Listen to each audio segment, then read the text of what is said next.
I spun a couple wheels to let RNG decide what random build I'd be playing for the fresh start of the Fate of the Vow League, and I'm excited to say that when I did, I got Walking Calamity Witchhunter. Hell yeah! Walking Calamity is a brand new shapeshifting ability that causes you to transform into a bear, letting out a fiery passionate roar and calling down a shower of burning meteors from the heavens for the next 10 seconds. It's as badass as it sounds. So I create my character, the trusty mercenary, and begin my latest Zero to Hero adventure. Now, while I'm busy fighting the bloated Miller over here, let's go over the goals for this run, cause yes, I have two this time around. First, we still want to reach the endgame and face off with the Arbiter of Ash, which grinding gear games have made him a little bit harder, by the way. But secondly, seeing as this is a fresh start of the Fate of the Vow League, I also want to take down the newest pinnacle boss that was just added to the game, the Queen of the Vow, Atziri. Wood. With the Miller defeated, we equip our complementary pipe and enter Clearfell to have a friendly chat with Renly, who gives us a skill gem as a reward, which we turn into Volcano, more on that later. I will mention that Walking Calamity, the skill the wheel has blessed us with, is only available at level 52, cause it's kinda like an ultimate skill actually, so we have a lot of progress to make before we can get there. In the meantime, we're gonna use whatever skills make sense that will hopefully synergize with it once we get there. Got it? Great. Still in town, we also sell off all of our loot, including some skill gems I farmed up in the very first zone, so that we can afford to buy a talisman right off the bat for 33 gold, the exact amount we have. With the talisman equipped, I can now transform into a big hulking bear at will, which, by the way, can I just say that the devs absolutely killed it with these animations and designs? These are so freaking cool. With a pair of gloves, our trusty pipe, and a shape-shifting talisman, we leave the Clearfell encampment ready to take on the world of Rayclast. Out in the wilds, we encounter Beira, an ice witch sitting on top of a little hill. To fight her off, we use our basic bear attack, otherwise known as Maul, which generates rage on hit and more importantly makes you stand up on your hind legs and slap the shit out of your enemies, in combination with Volcano, a skill that places down a tiny and honestly pretty underwhelming volcano at a target location, which then shoots out fiery eruptions for a short duration. We enter the Mud Barrow and reach level 3, where I decide to put my first couple passive points into armor plus evasion and attack speed, since the increased projectile damage nodes would be completely useless for us. And as far as the passive tree goes, my loose plan is to grab the two-handed damage nodes found over here and then slowly make my way over to the warrior side of the tree for a bunch of the rage, fire, and armor related nodes. It's a very loose plan, but that's how I like them. We fight our way deeper into the Mud Barrow until we reach an arena with the Devourer impatiently waiting for us. We use the same action plan as before and have what I like to call a holy shit moment when tanking a slam straight to my face. See what I mean? We clean things up and he drops a level 2 uncut gem for us, which we transform into Furious Slam, another new bear skill. It does exactly what it sounds like, slamming the ground in a large AoE. It also gains extra AoE by consuming 10 rage if you have enough built up already, which again we gain via Maul, especially with the addition of the rage support gem. So, our basic game plan for the foreseeable future is to slap the shit out of enemies and then slam them. And I guess we weave in volcanoes here and there. Oh, I should also mention that if you slam while already standing up, the attack time is faster than if you try slamming with all four paws on the ground. Just something to think about should you ever play a bear for yourself. I also discovered that bear somersaults are a thing. Whee! Next, we head to the Red Veil, where we run into our first Val Temple Circle beacon thing, which is part of the new Fate of the Vow League. And so far, I have no idea what's going on. I guess you just kill the monsters in the circle and get some loot, and eventually, after finding 6 of them, we'll be able to go visit the actual temple itself. Let's put a pin on that. We visit the Rust King, who gets taken down real low before giving us a fatal dose of tetanus. Damn, first death already. We come back and get our revenge. He drops a pair of male Sabatons, which, once we hit with an Orb of Augmentation, gain 10% move speed, pretty much the most important stat Boots could have. Great. We head to the Grim Tangle, activate another one of those Val Circles, and take down the Rotten Druid, no problem, thanks to the addition of the Shockwave Totem to our skill lineup. It just sends out waves of AoEs for a while after we place it, and interacts with our Enraged Furious Slam hits, since they make jagged ground. They combo together for more damage, and well, that's all you really need to know. The Rotten Druid gets wrecked and drops our very first Exalt of the run. Sweet. In case you're newer to the game, Exalts are basically the game's primary form of currency, at least in the early game before players start accumulating the much rarer orbs like Divines. We pay a visit to the two lovers, first Asinia in her tomb, who gets absolutely bullied, and then her husbando Draven, who took me 4 tries because my thick bear booty kept getting in the way. Yikes. With Draven finally defeated, Lachlan was next, and thankfully he went down on the first try. Back in town, we visit Finn, the local gambler, or I guess I'm the gambler and he's the house, is that how this works? Anyways, we gamble a new talisman, and oh yeah, that's a huge upgrade thanks to its higher fizz damage and bonus fire damage on top. We continue pushing through Act 1, killing the Crowbell and the King of the Mists, who managed to take me down with him via these purple balls that I didn't notice, depriving me of my loot.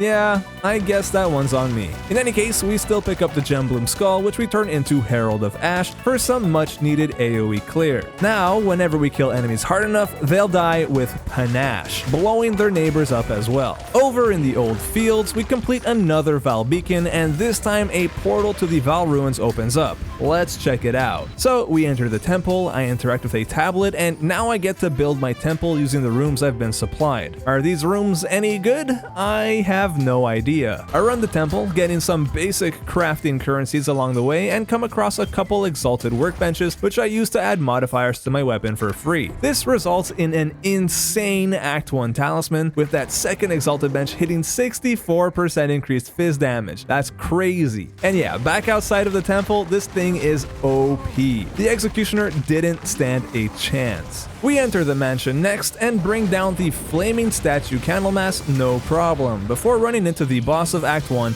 Count Geonor.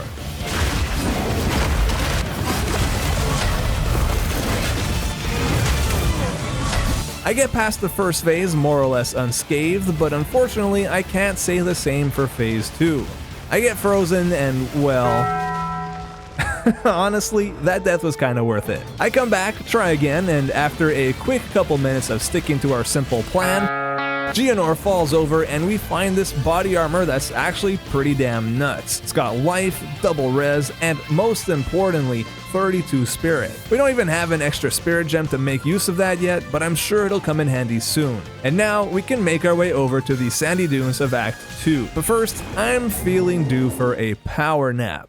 Quick reality check. You can't farm hundreds of divines on 2% battery. When I finally log out for the day, I need complete darkness, and Manta Sleep is best in slot for that. Their sound mask is a game changer. It features ultra slim Bluetooth speakers so you can side sleep comfortably while listening to whatever shuts your brain off. It's light, 100% blackout, and honestly, a lifesaver. But the biggest quality of life buff for me has to be their white noise machine. I share a wall with some enthusiastic neighbors, and this is the only thing keeping me sane when their TV starts blaring at 2 a.m. With the simple press of a big button, it creates a perfect sound barrier so I can actually get the deep sleep I need. Click the link in the description now to find the perfect mask for you and/or a noise machine, and remember to use code Schwingy10 at checkout for 10% off. Thank you Manta Sleep for sponsoring this video, and let's get a move on in Act 2.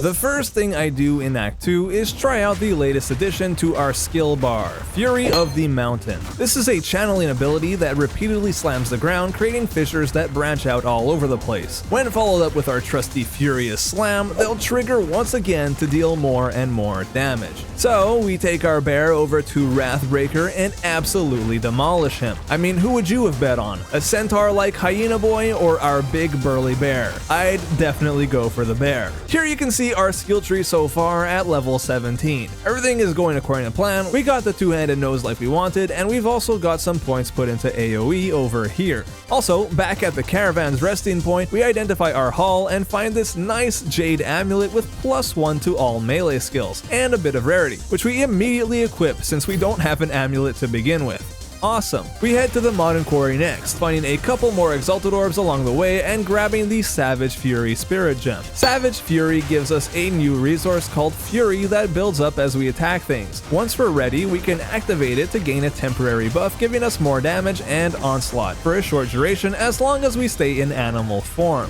You can actually set this to your weapon swap to basically use the Spirit Gem for free, but I don't learn about this tech until much later on in the run. For now, I just use it like I would any other Spirit Gem.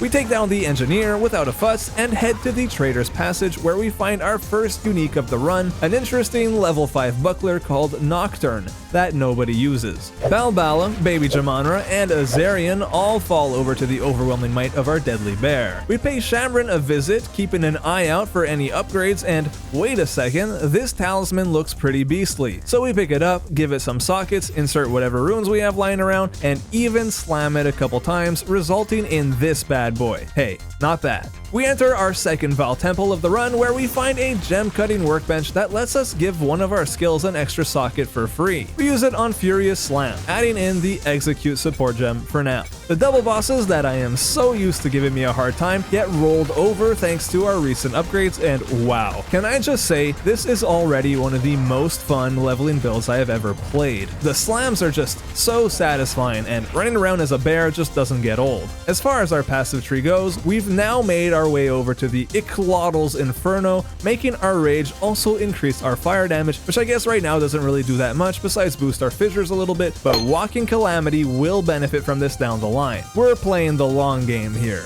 We run into our first pack of Abyss monsters and find a pair of unique gloves that we definitely don't need. On the way over to the Colossus, I run into an unassuming strongbox and well, this happens.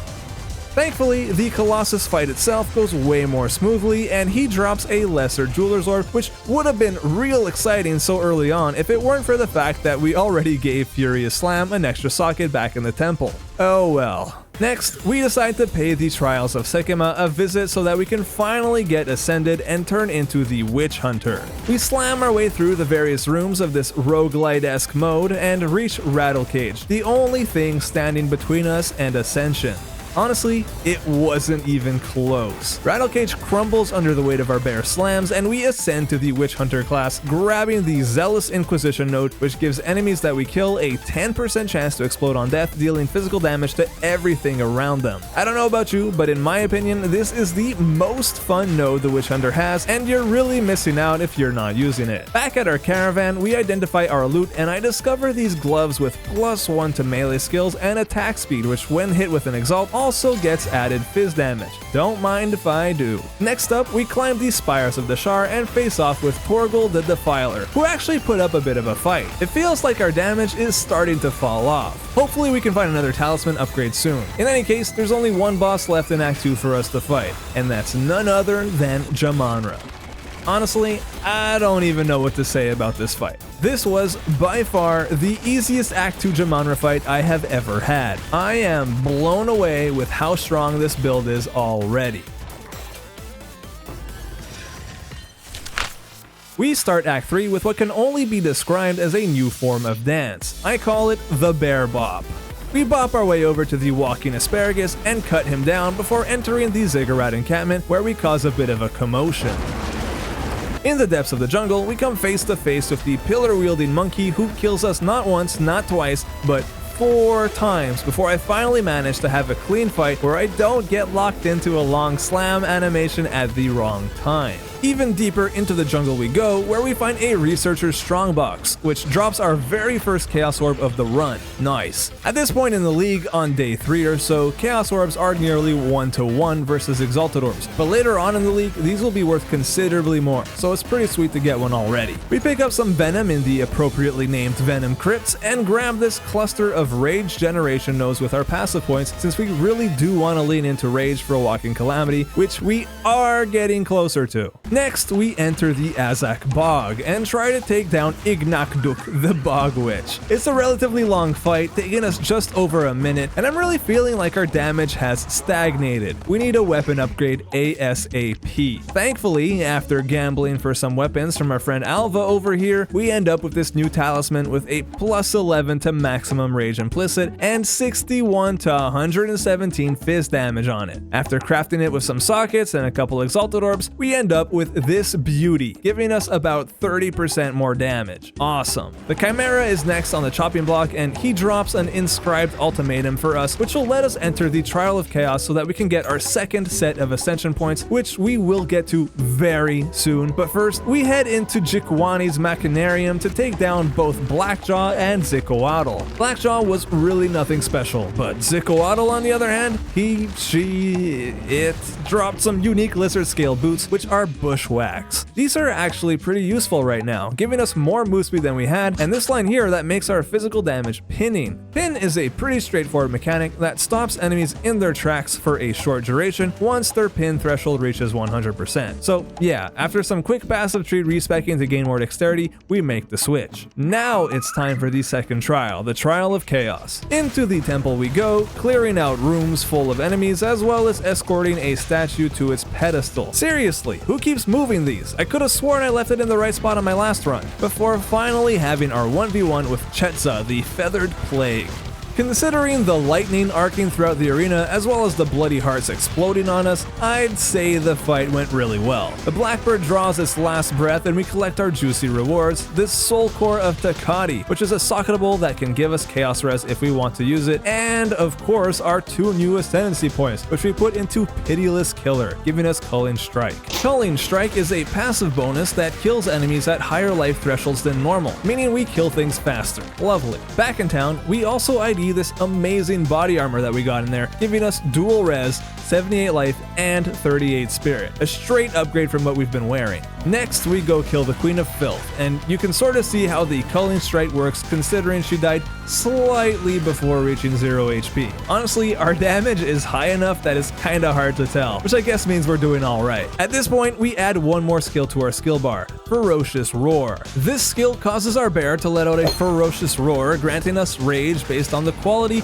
and quantity of nearby enemies, as well as making it so that our next couple hits break armor. And by breaking enemies' armor, we can deal more physical damage to them, which the majority of our damage is indeed physical. Then we reach the Sun Temple's apex and get absolutely cooked by Kitsuli's burning machine gun. RIP.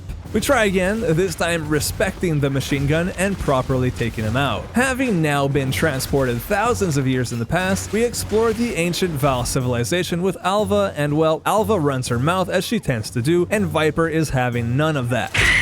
Perfect. We smack her in return, Viper, not Alva, although, and she puts up a fair fight. She's pretty tanky, and her little army's poison-tipped spears are a little awkward to dodge as a bear, but somehow we manage to face tank most of her attacks and live to tell the tale. And upon her defeat, she drops a subscriber's orb. Nice. I just want to say a huge thank you to everyone who subscribed off of that last video. Your support blew me away. And to those of you that choose to pick up your own subscriber's orb right now, thank you so much. It means the world to me. After that, we explore the Agorat, sprinting around in full bear form, which of course gets us killed.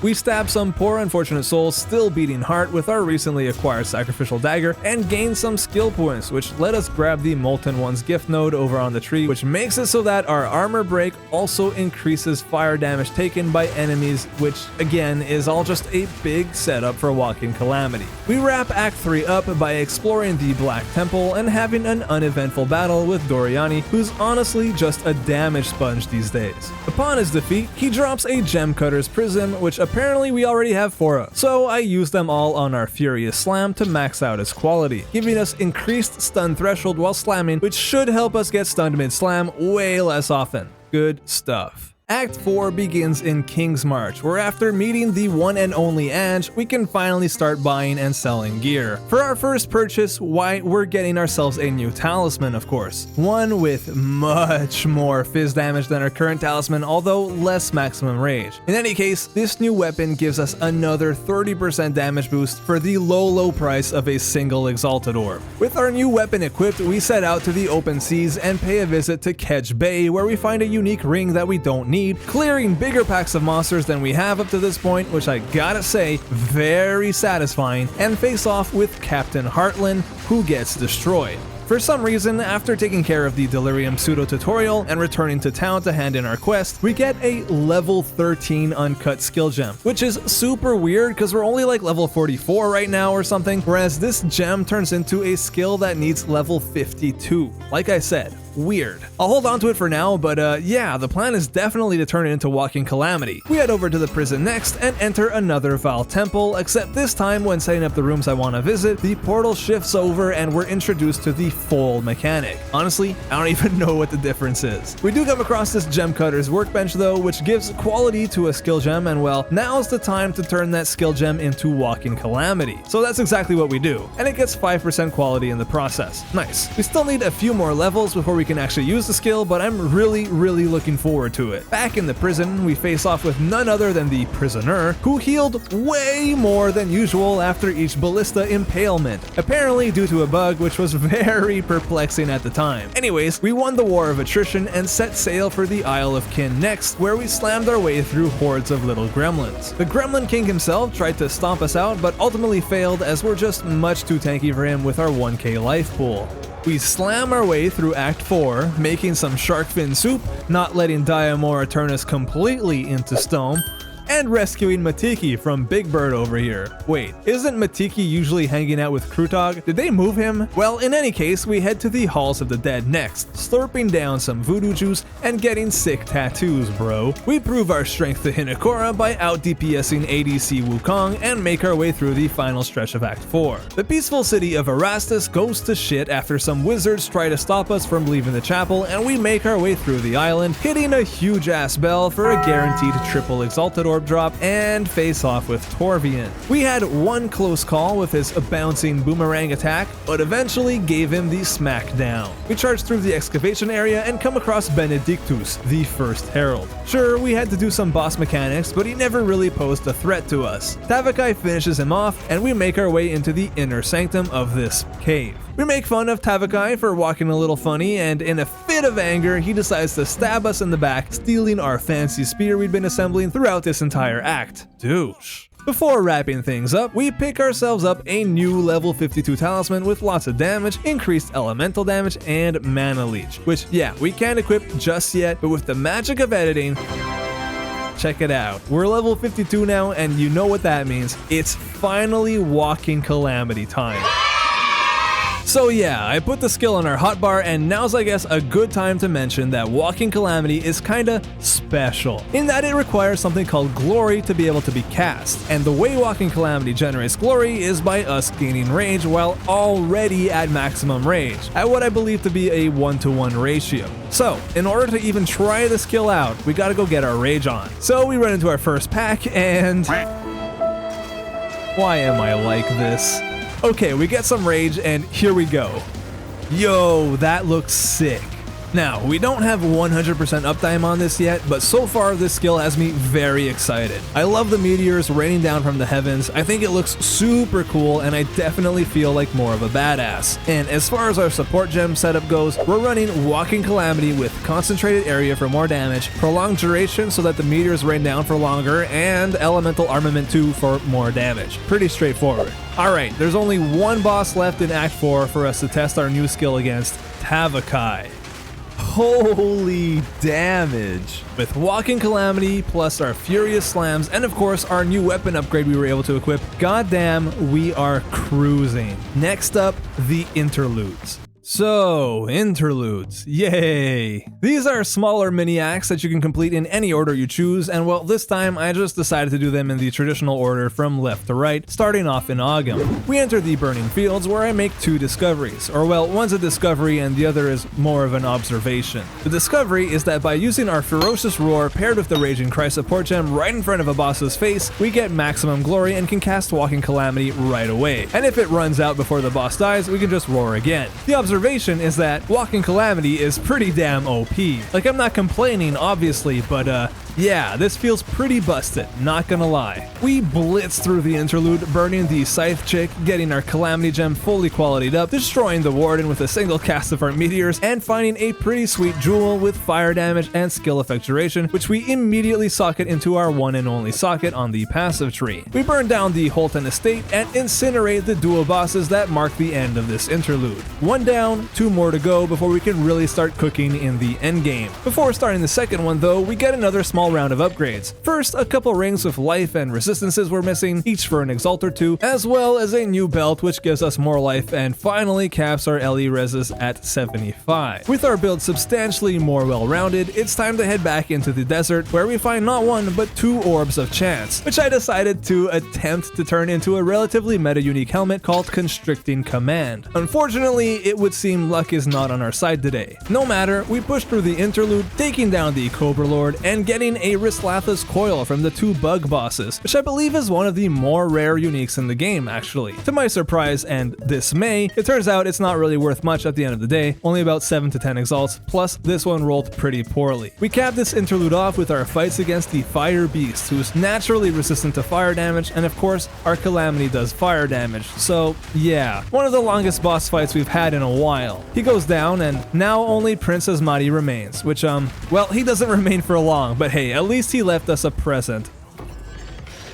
We start the final interlude, but not before buying 2 new pieces of gear. First, this Namahu's Chosen Ruby Charm, which will put us at maximum rage whenever we take any fire damage, making it easier to cast our Walking Calamity, or at least that's the theory, as well as this Fire Flower Amulet, which makes us take 100 fire damage whenever we ignite enemies, triggering Namahu's Chosen in the process. And it also has a +1 to fire skills on it. As far as I'm aware, this is the only amulet in the game that can scale gem levels for Walking Calamity, since it doesn't have any of the usual tags amulets are able to scale, like melee, projectile, or spells. Walking Calamity is somehow a non-melee, non-projectile, and non-spell skill, despite kind of functioning like all of the above when you really think about it. It does have a fire tag though, which is why I chose to grab Fire Flower. In any case, we burn down forests and peaceful villages with our Fiery Rain and promptly take out Lythara, who very unsuccessfully tries to stop our Infernal Rampage. She drops another one of those Gem Crust Skulls, which we turn into Eternal Rage, a spirit gem that continuously generates rage for us, which will be a great addition to the build. Only problem,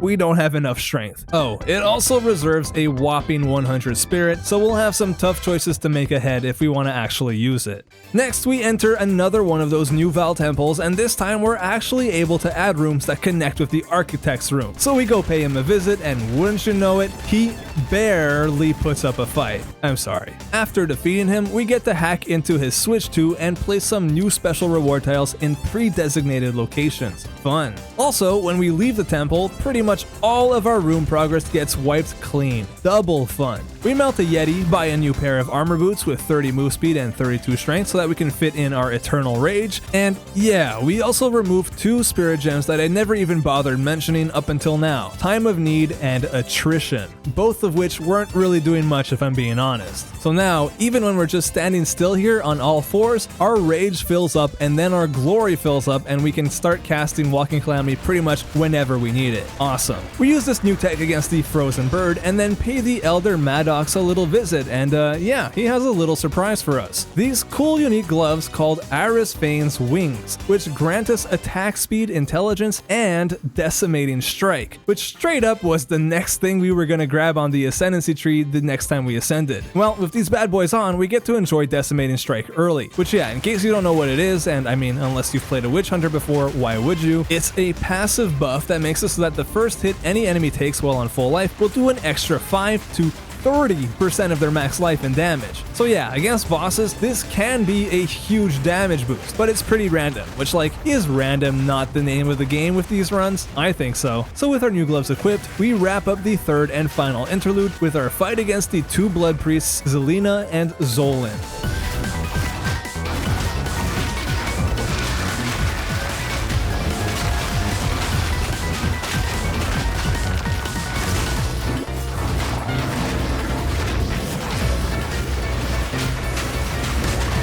With the two priests on their knees, that marks the end of the campaign for this Walking Calamity Witchhunter. Time to heat things up in the endgame.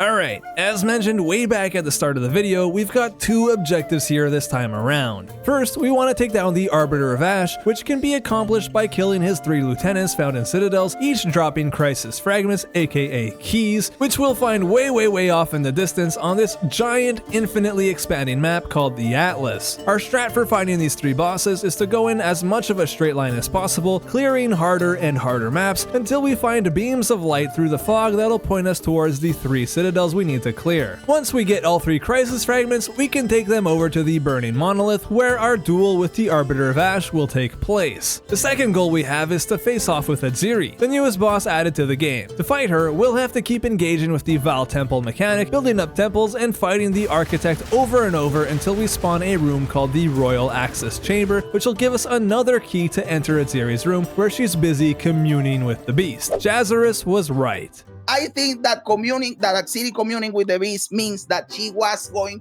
to the beast. No! I think that she the beast. As far as which one of these goals we'll get to first, I literally have no idea. I guess we'll find out when we get there. So we head into our first map, walk through an unassuming delirium portal, and die. Yeah, we're off to a great start. We revive and clear the rest of the map out, killing the boss at the end, who drops a guaranteed waystone so that we can continue running more maps. Hey, at least we got our first couple Atlas points that can go into this delirium tree on the side over here. And yeah, if you haven't seen this before, this is the Atlas tree, where you get to customize what kind of content you run into in your maps a little bit. Allegedly, this is getting a complete overhaul in the next big PoE2 update, but we'll see. Back in our hideout, we visit the currency exchange to buy up a greater jeweler's orb for a cheap 3 exalts, which we use on our Walking Calamity, adding in the hourglass support gem, which gives the skill a 10-second cooldown with a supposed 30% more damage boost. However, it later came to my attention that the damage boost may or may not actually be working, which is a shame. Also, for what it's worth, even though our Walking Calamity has a 13-second duration and the cooldown is only 10 seconds, so it shouldn't even be noticeable, it was very annoying whenever our bear would get stunned out of the Calamity Roar animation before the skill could actually go off, and we'd be left walking around for 10 seconds with no way to cast our main skill. All in all, I don't recommend it. In any case, we really started getting into the endgame grind, clearing map after map, killing bosses left and right, dying here and there, and getting more Atlas points, which to begin with, I put towards getting more Waystones. We get our first tier 2 Waystone, as well as a Jin Barya, which we can use to get our 3rd set of Ascendancy points whenever we're feeling up to it, and buy a new weapon for 5 exalts with a very high attack speed of 1.48, and an open suffix, which we try to do some abyss crafting on. So we buy a preserved jawbone, giving it an unveiled modifier before taking it to the Well of Souls to see what our 3 options are. Ultimately, we end up going for some Fizz Leech, which will help us stay alive more consistently. And when trying it out, well, the damage honestly doesn't really feel any different, but the quality of life gained from faster attacks is quite noticeable. We keep mapping, killing bosses we've already run into in the campaign over and over, and running into some of the other mechanics like Breach and Rogue Exiles. We reach level 69, nice, and then decide to buy a new body armor for 8 chaos, our biggest purchase yet. It's on an armor base, has exactly 200 life, 45 spirit, and double resistances, another great straight upgrade. We get back to the grind, making progress on the Waystone tiers, getting small loot drops that add up slowly, as well as the occasional unique that actually helps us out, like this Sanguis Herum Staunching Charm, which is a direct upgrade over the regular bleed removal charm we were running. This one also creates Consecrated Ground when it gets used, which just helps us stay alive through the increased life regen it provides. A few maps later, I decide it's time to go get our 3rd set of Ascendancy points, once again via the Trial of Sekemas, using that barrier we found earlier. So to make a long story short,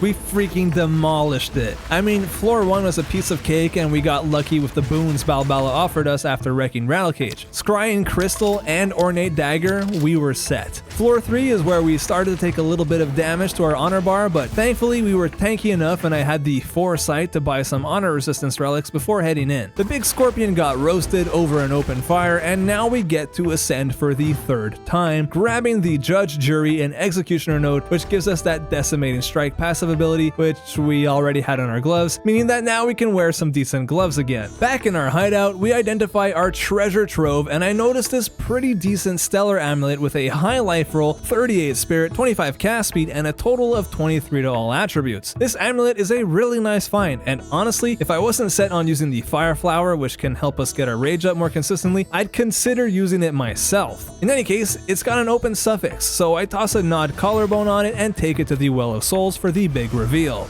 We opted for the 28% increased crit chance, which is pretty sweet. I put it up for sale, and after about a day or so, it sold for 70 Exalted Orbs. Not bad at all. And speaking of amulets, finding that nice one made me think it might be time to upgrade my Fire Flower from a +1 to fire skills to a +3 one instead. This mod can actually roll all the way up to +4, but at the time of making this purchase, those +4 amulets were way out of my league. We make some progress in the Val Temple and get some pretty sweet rewards out of a few high tier rooms I managed to put together. First, this Crystallized Corruption, which can be used to corrupt a gem a 2nd time, and secondly, a Val Cultivation Orb used for those crazy Val uniques that have their mods replaced for even better ones. And yeah, that Val Cultivation Orb sold for 70 exalts in no time at all. Awesome, we are starting to accumulate a little stockpile of wealth now. We keep mapping, reaching tier 7 maps now, and hey, look at that, another sale. This time for a Ritual Precursor tablet I had found, which sold for 50 exalts.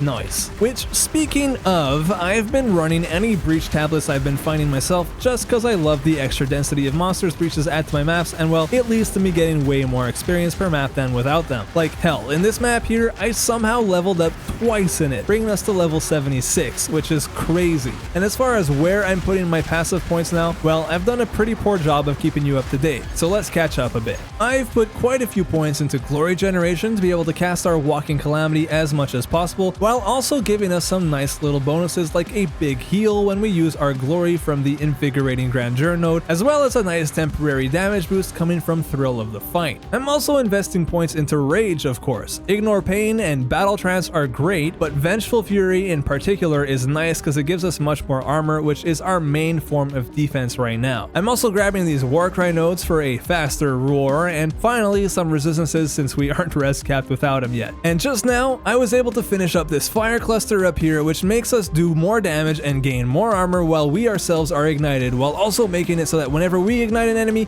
we get ignited too. And if that sounds like a bad thing, it's really not, because the self-immolation node makes ignites 40% less potent on us, and add in the one with flame node down here and boom, ignites only do 10% of the damage they normally would, which is nothing. Back to maps we go, where we get some more loot, some more levels, and eventually buy a couple upgrades. First, a new belt for 45 exalts with a good life roll, strength, and a bunch of lightning and chaos res, cause yeah, I definitely do need some chaos res now. Secondly, we get a new pair of armor boots for 20x with 35% move speed, which is the highest boost can have without doing some crazy expensive socket shenanigans, and 108 life, as well as some rarity and life regen, which yeah, rarity adds up and will pay for itself in the long run as we find better and better items. We reach tier 9 maps now, and Azarian absolutely one-shots me, which really threw me off. I came back and got my revenge, at which point I was then able to activate something called a Temporal Tether. Find 3 of them and you can enter a special anomaly map called the Sacred Reservoir, which is exactly what we did. I was feeling pretty confident, so I ran the map with a tier 9 Waystone with some mods that looked pretty doable at the time. Boy, was I in for a rude awakening. The map itself was totally fine, but once I got to the boss fight with Princess Madi,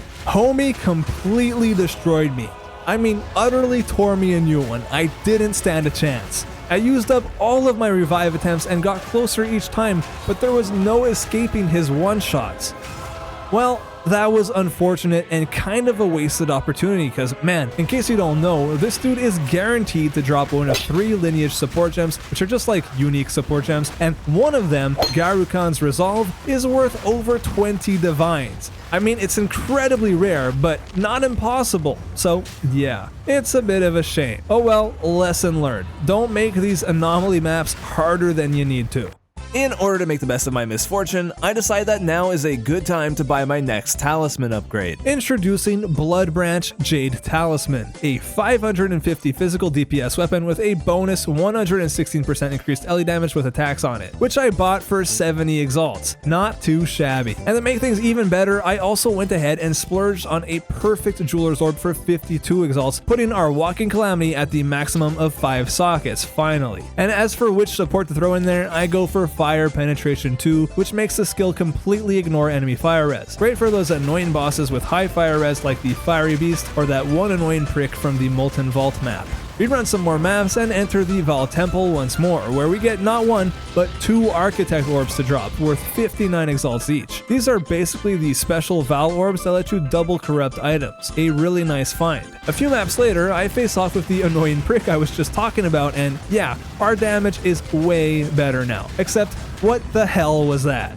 1 fraction of a second in the lava and I get insta-gibbed. Not cool. Also, no, I did not commit Sudoku. That lava just does ridiculous amounts of damage. Back in the temple we go, and oh my, we're actually making progress towards fighting Atziri now. So we kill the Architect once more, and instead of only allowing us to place reward rooms when fiddling with his iPad, we were actually able to place down the Royal Access Chamber, and it's actually not even that far away from where our temple connects already. We get another Architect's Orb, and then close the temple, and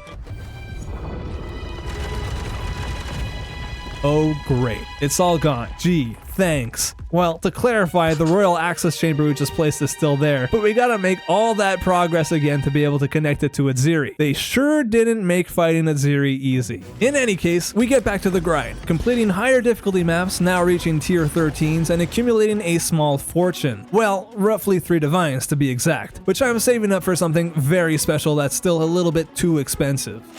At this point, I actually discover the Savage Fury weapon swap tech, where you can gain all of the benefits of having Savage Fury without actually spending any spirit restoration on it by having it set to weapon swap 2. Who knew? And I also wonder why it's coded this way. This definitely doesn't feel right, but I'll take any advantage I can get. Enter the very cool Fractured Lake unique map, which I think is one of the most interesting areas in the game from a visual standpoint, and proceed to get one-shot by a pair of massive turtles. Dude. 2 things with the build happen next. First, I discover that another one of my supports I've been using on Walking Calamity isn't really benefiting us at all. Rapid attacks. Like, sure, it makes the animation to activate the skill a bit faster, but as far as the meteors falling from the sky are concerned, it makes no difference whatsoever. So I switch it out for Fire Mastery instead, because I'm running out of ideas here. Secondly, I hear about this cool tech involving a relatively common lineage support gem called Batailleur's Vengeance, which gives you extra damage as cold for 20 seconds relative to how much rage you have, as long as you can freeze an enemy with the skill you support it to. Here's the cool thing though, you don't have to support it to your main skill. I could say socket it on my basic Maul skill, and as long as my Maul actually freezes enemies, I'll gain that bonus damage on all of my abilities afterwards. But here's the catch, that's much easier said than done. I try it out on Maul and include 2 other supports that should help us out here, Embitter and Freeze, and still I'm not really freezing anybody. So I add the Cold Attunement support as well, replacing our Rage support, which I kinda don't wanna do, but hey, we'll do it for the Kingdom of Science. Get excited. And yeah, it's still not freezing enemies, like at all. Okay, no problem, maybe Maul doesn't do enough damage. How about Furious Slam then? Somehow, still no. Alright, think.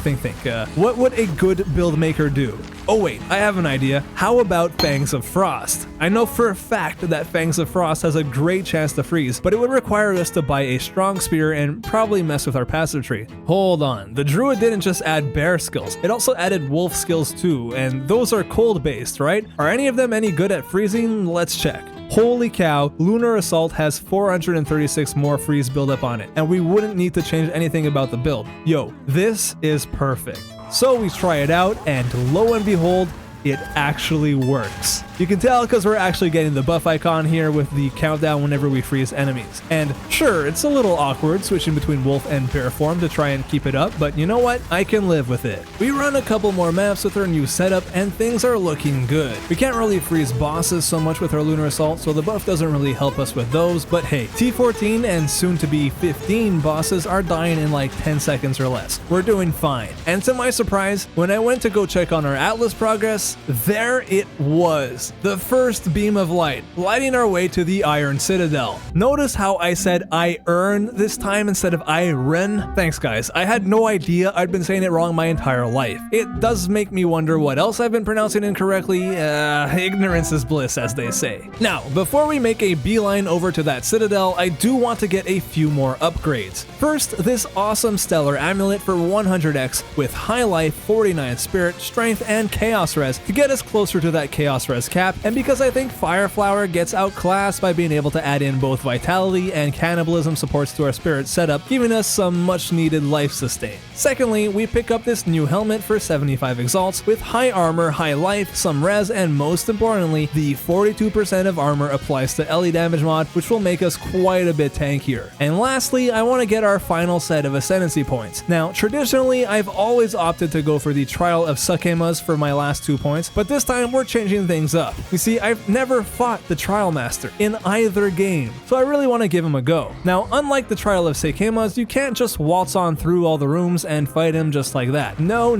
that would be far too easy. No, instead you have to run the trial and succeed at least 3 different times to get 3 different keys so that you can face off with the Trial Master at the end and hopefully win. And then and only then could you get your last 2 points. Or at least that's how it would go if you were playing in solo self-found. Thankfully, we are not, so when I made my way through the 10 rooms of the trial, fighting hordes of enemies, escorting statues, killing unfair bosses, and reaching the end and accidentally putting my hard-earned first key into a socket with no way of recovering it, I only had one option: buy the 2 missing keys and come back. So that's what I did. And now I get to put this random build to the test against a boss I have never fought before. What could go wrong?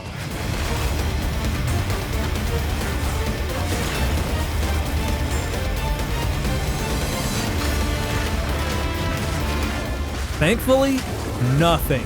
Even though we started the fight with less than half of our life flasks, we still managed to survive the battle and come out on top. And with that, we get to finally fully ascend, getting the Sorcery Ward node and swapping out our trusty Decimating Strike for the Ceremonial Ablution node. So, what are those, right? Well, I'm glad you asked. Sorcery Ward is a new skill that essentially converts 30% of our armor and or evasion into a sort of shield that takes elemental damage before reaching our life or energy shield. And the Ceremonial Ablution node makes that Sorc Ward also apply to physical and chaos damage, meaning that we now have a rather large shield that will take all sources of damage before it reaches our life. So yeah, it kind of works like energy shield, but instead of slowly recharging after delay of not getting hit, it completely refreshes every 6 seconds or so, depending on if you have any changes to skill duration in your build. Now, it does sound great, and in theory, it should be making us tankier. However, we do genuinely lose out on 30% of our armor, so there is a bit of a trade-off. In any case, an extra 1,500 shield to work with is nothing to scoff at, and I'm pretty sure we can scale that quite a bit higher with some more armor investment. We get back to mapping, making our way towards that blue beam of light on the Atlas, and oh wow, no way, the orange beam is right there. And just 1 or 2 maps later, yo, this is great. We are super close to being able to fight the Arbiter. I guess we really will fight him before even getting a chance to fight Atziri. That's wild. And speaking of bosses, I decide to fight a Breach boss since I have continued to run Breach tablets this whole time and have enough splinters to give it a go. Plus, it would be nice to get a couple more Breach Atlas passives since I'm doing them in every map. So I enter the Breach domain, killing hordes of those grafted enemies, and collect a bunch of loot at the end. And now it's time to fight Zesht.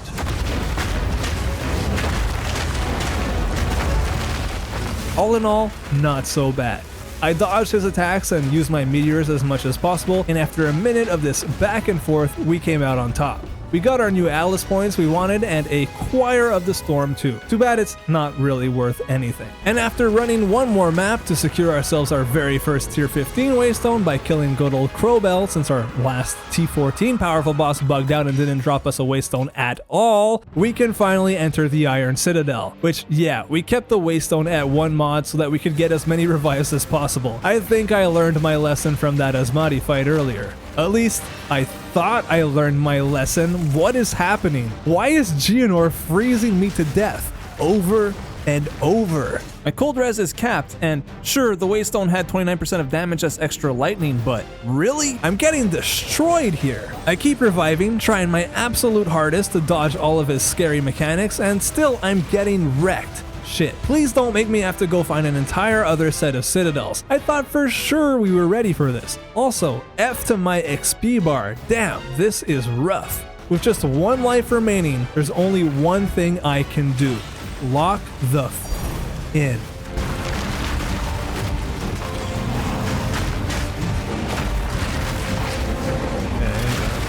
Oh, no. Oh my god. Somehow we did it. With the Ancient Crisis Fragment now in our possession, and yes, that was very dramatic, we make our way over to the next Citadel in the order that we spotted them. So, Jamanra next, and alright, yeah, that one's on me. We try again, and this time Jamanra goes down without a hitch, granting us that ever-important Fated Crisis Fragment. Just one more to go. And on the way over to Doriani, I got to run another Val Temple, getting us that much closer to finding Atziri, as I was finally able to place down some hallways to connect the Royal Access Chamber. Just a couple more and we should be able to actually go beat up Atziri. We enter the Stone Citadel, run through the bustling hallways, and reach Doriani's Mind Palace, where we proceed to give him a proper pounding. I'd describe the fight, but really, what's the point? Our game plan is ridiculous. Simple. Ferocious roar into Walking Calamity, and then just maul and slam him as necessary, rinse and repeat. He draws his last breath, and we collect the last of the Crisis Fragments. With all 3 fragments in our inventory, it's time to see if we can check the first of our objectives for this run off the list. Defeat the Arbiter of Ash. We enter the Burning Monolith, insert the 3 keys into their respective orifices, and ride the Elevator. The Arbiter sees us, and our dance with death begins.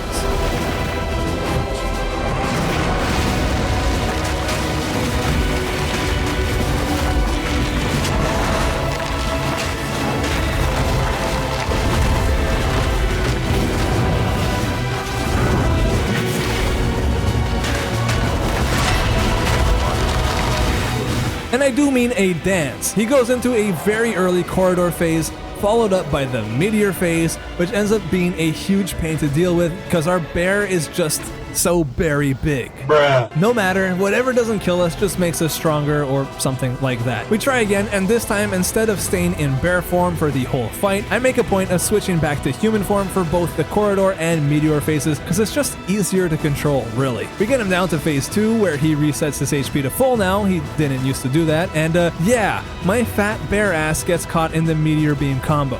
Damn, this goes on 3 more times. We're getting closer and closer to actually defeating him, but always coming up short, either running out of life flasks or just not paying attention enough and failing a mechanic. Until eventually we got this run where we made it once again all the way to the end of the fight, but we're out of flasks and I had to play like my life depended on it.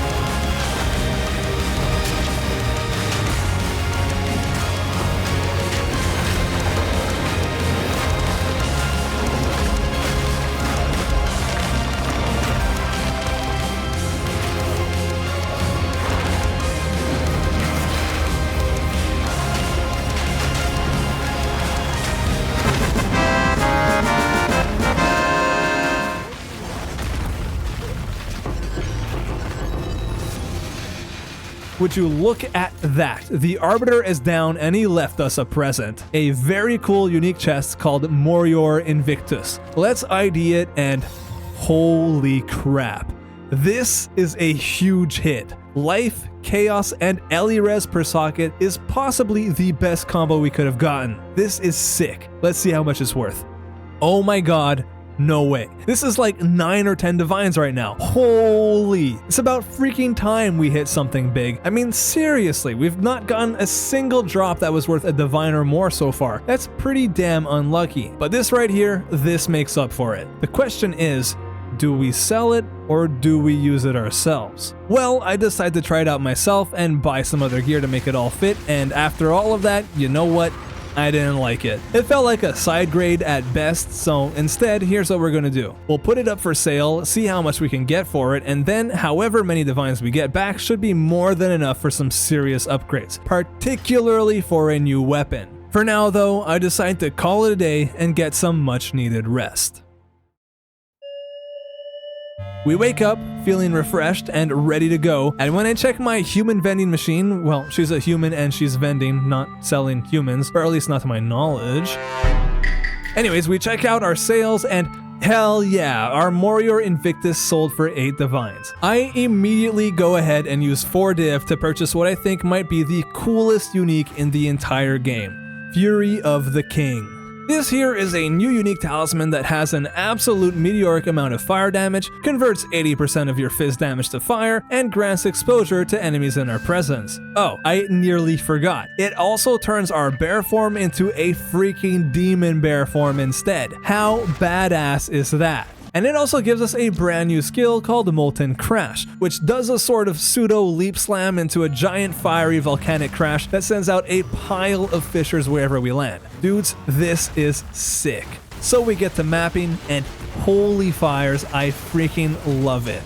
We make more progress towards Atziri, now just a single hallway away, and that's when I get inspired to go ahead and take full advantage of our Witchhunter's special defensive ascendancy nodes. You see, there's a combination of uniques that work really well together to give our sorcery ward over here a much bigger shield pool. I mean much bigger. Introducing the unique chess piece, the Brass Dome, as well as this Heart of the Well Jewel with the 54% increased armor from equipped body armor mod, both which we were able to pay for with our leftover divines from that 8 div sale. The Brass Dome is an excellent defensive chess piece in itself thanks to its more than 3000 base armor paired with the take no extra damage from crits mod, but when you also add in that Heart of the Well Jewel, that's when our armor levels go through the roof. And if our armor goes up, well, so does our sorcery ward. When we were fighting the Arbiter yesterday, we had a sorcery ward shield of 2400 at most, but now it's nearly 6000. That is an insane survivability boost, and I could really feel it. I mean, I started running all of my maps with 6 mods and I was having no trouble at all, even with abysses, which are notoriously rippy. And speaking of abyss, we entered our very first abyssal pit where we leveled up to 89 and got another insane drop. Yeah, an Omen of Light. That's amazing. Now, this thing could be used to have another attempt at doing abyss crafting on a GG rare, but since we don't really have any crafting projects going on, it's much more valuable to somebody else. And this sucker sells for nearly 2 divines. We run a couple more maps, and I decide to remove Lunar Assault and just run the Batailleur's Vengeance support gem combo over on Molten Crash instead, since it seems to work alright, and it means I have one less button to worry about, which I can certainly appreciate. In the next map, we get another nice drop from an Essence, this time a perfect Essence of Battle worth 84x, and while we're here, something happens. The portal to the Val Temple opens up once more, and holy crap, it finally happened. We are fully connected to the Royal Access Chamber and Atziri's room. Oh my god, it's about freaking time. So I head in there, fully completing 6 rooms, because apparently that's a requirement to be able to enter the Royal Access Chamber. Interesting, would have been nice to know, but it's okay. And when we finally head in there, Doriani and Alva have a nice little chat, and suddenly it's time. Our destined battle with the Queen of the Val, Miss Quadruple A Atziri herself, is upon us.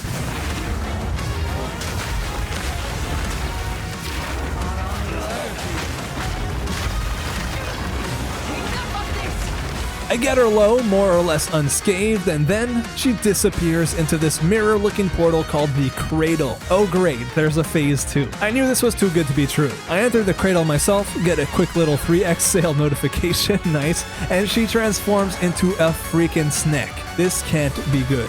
I focus her down, try my best to avoid her huge AoE lightning storms, and that's when she jumps to the middle of the arena and does something truly evil. An ever-expanding circle of doom with nowhere for me to hide. I run up to her, trying to burst her down in a last-ditch effort. The blast goes off, and somehow I'm still alive. Oh wait, never mind. I'm dead, and hold on, no way. I actually got her too, but wait, no, I can't pick up her medallion. God damn it. I respawn, hoping that I'll be able to go pick it up and get my loot so I can call this run complete, but no, it wasn't meant to be. We'll just have to try again. And I am so glad we did, because what would happen next genuinely shocked me. With our temple for the most part reset, there was nothing else we could do but get back to the grind. So that's exactly what we did. We ran our first ruined megalith map of the league, always a good time even if it didn't drop anything amazing, and then leveled up to 90. We ran another set of citadels, and Jamaner dropped a set of 2 crisis fragments instead of the usual 1. Cool. A few maps later, I was given the opportunity for a rematch with Prince Asmati, the a-hole who was one-shotting us last time we faced him. Well, I can proudly say that I got my sweet, sweet revenge. And for his loot... Whoa! What is this? 23 divines! What? So of course, I put it up for sale, because I don't need no Garukan's Resolve in my build, and holy cow, it actually sold for 21 divines. I guess the 23 estimate was on the higher end, but still, this is insane. So, what should we spend our newfound wealth on? Well, ultimately, I decided to spread the wealth around a bit and upgrade a few things instead of just investing it all into one item. First, a new jewel for 1 divine, which increases our damage by like 7% on its own, and then a corrupted level 21 fully socketed 20% quality Walking Calamity gem, which cost me a whopping 6 divines, but hey, it's worth it. And finally, a new heavy belt with more of the same, but also it actually has 2 charm slots, which our old one did not. We get back on track with our mission and make more progress, rebuilding our temple. We reach level 91, grabbing some more armor nodes on the tree to buff our sword ward even higher, and that's when it finally happened. Our first divine drop of the entire run. Holy, it's about freaking time. I mean, I'm not salty or anything, but man, our RNG pre-Arbiter and post-Arbiter is really a night and day difference. We enter the Vaal Temple once more and go beat up the Architect so that we can go through that whole process of placing the Royal Access Chamber again. Alright, it's not too far from our hallways, and thankfully when I close the temple, our main corridor stuck around.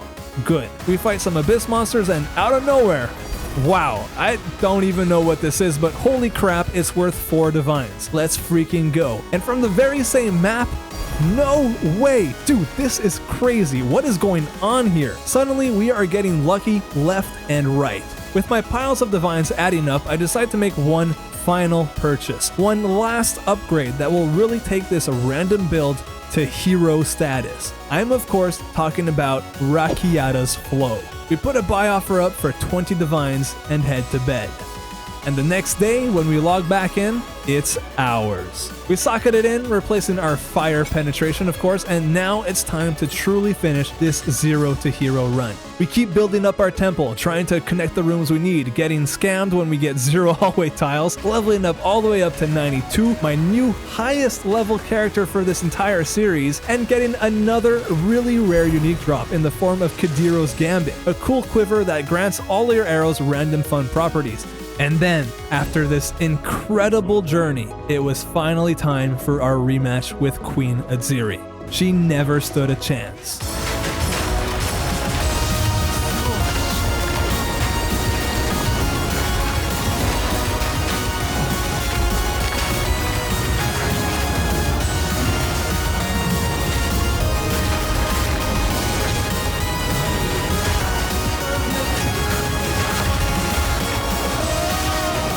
A massive thank you to all my channel members and patrons for your continued support for this series, and if you'd like to join these amazing people in supporting these videos more directly, you can do so by following the links in the description. This 39-hour long run was absolutely the most fun random build run I have had so far. The Witch Hunter just felt so tanky with that Brass Dome plus Sork Ward combo, and it was an absolute pleasure to play. Thank you to Amanda Sleep for sponsoring this run, and of course, thank you so much for watching, and I'll see you all in the next Build Roulette video.